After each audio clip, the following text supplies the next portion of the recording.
मेरे घर में एक किराएदार करीब 2 साल से रह रहा था। मैं और हमारी फैमिली ऊपर वाली मंजिल पर रहते थे और नीचे वाला फ्लोर हमने किराए पर दे रखा था। किराए वाले फ्लोर पर चाचा, चाची और उसके 2 बेटे थे। चूंकि चाचा की जॉब थी इसलिए वो यहाँ रहते थे। उनके 2 बेटे थे और दोनों ही दिल्ली में रहते थे। वो अभी पढ़ाई कर रहे थे। चाचा चाची से हमारी काफी बात होती थी और अब घर जैसा ही माहौल हो गया था। मेरे परिवार वाले उनसे खुलकर बात करते थे, लेकिन मैं चाची से थोड़ा दूर ही रहता था। उनका स्वभाव थोड़ा अटपटा था। छोटी सी बात पर भी बुरा मान जाती थी और कभी कितना भी मजाक करने पर भी बुरा नहीं मानती थी। एक दिन गर्मी के टाइम में मैं अपनी छत पर टहल रहा था। फिर थोड़ी देर बाद चाची भी आ गई। उन्होंने मुझे देखकर स्माइल दी और हम दोनों वहीं पर खड़े होकर बातें करने लगे। वो नॉर्मली मेरी पढ़ाई और आगे के करियर के बारे में पूछने लगी। कुछ देर तक ऐसे ही टाइम पास की बातें होती रही। फिर मैं वहां से चला आया। मैं ज्यादा देर उनके साथ बात नहीं कर पाता था। एक दिन मैं अपने बाथरूम में घुसा हुआ अपने बाल साफ कर रहा था। मेरे बाथरूम का जो रोशनदान था वो छत पर निकला हुआ था और छत पर खड़े होने से अंदर का थोड़ा दिख जाता था। रिलैक्स हुआ और आंखें खोली तो अचानक मेरी नजर चाची पर पड़ी, जो मुझे देख रही थी। डर और शर्म से मेरी हालत पूरी तरह से खराब हो गई थी। उस दिन के बाद फिर मैं जब भी चाची को देखता तो अपनी नजरें चुरा कर भाग जाता था। जब भी वो सामने होती थी तो मैं कट लेता था। वो भी मुस्कुरा देती थी।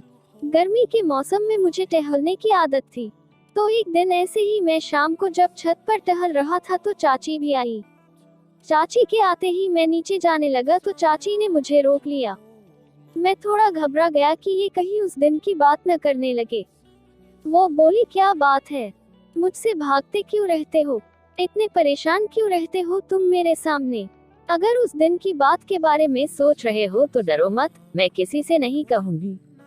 चाची के भरोसा देने पर मैं थोड़ा सहज हुआ। फिर वो बोली, मैं इतनी भी बुरी नहीं जितना तुम मुझे समझ रहे हो। मैंने उनको देखा तो वो थोड़ा मुस्कुरा रही थी। फिर मैं भी उनको देख मुस्कुरा दिया। वो पूछने लगी, अच्छा ये बताओ, जो तुम उस दिन वो बाथरूम में कर रहे थे वो क्या तुम रोज करते हो? मैंने नाटक करते हुए कहा, मतलब मैं समझा नहीं। नहाता तो मैं रोज ही हूँ चाची। फिर वो बोली, मैं नहाने की बात नहीं कर रही, वो जो तुम हाथ में लेकर कर रहे थे उसकी बात कर रही हूँ। चाची की बात पर मेरा चेहरा शर्म से लाल हो गया। मैंने नजर नीचे कर ली।